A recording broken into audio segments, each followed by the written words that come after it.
You were telling me actually about the amazing increase in ability of solar panels and like what percentage of the sun they capture for energy, which was fascinating. But you also said that you don't think, batteries aren't going to be here in time. Or is it we just need more time to get to batteries where they are? The cost is too high. And I feel like not having the batteries we need is what is inhibiting solar from being the energy source that can save us all. Most places we should be adding solar as fast as we can, and we're actually, limited by the grid capacity. So I love solar. The efficiency, started out at like 10%. It's in the 20s now. It could get as high as 40 with new approaches particularly perovskite over the next decade or so. But it's not just a 24-hour storage problem. Lithium-ion batteries are now sodium and others will solve your 24-hour problem. But you have periods of time, like the Midwest gets a cold front, where you get 10 or 12 days.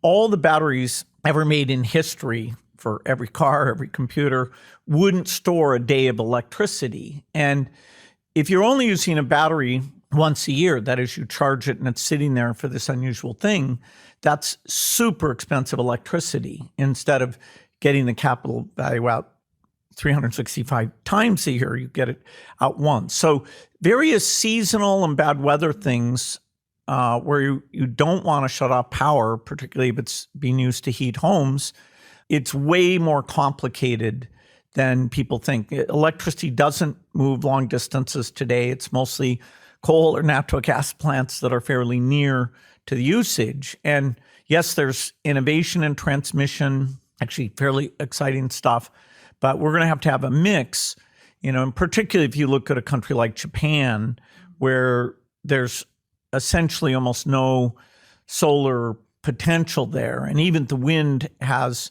periods where you have too much or too little. The US happens to be very blessed. We have incredible wind and solar resources. And these open source models that we're modeling now, okay, what does that energy system look like, are part of seeing, okay, when can we get there? And there's a lot of these goals that are not well thought through. It's going to be harder than we wished it would be.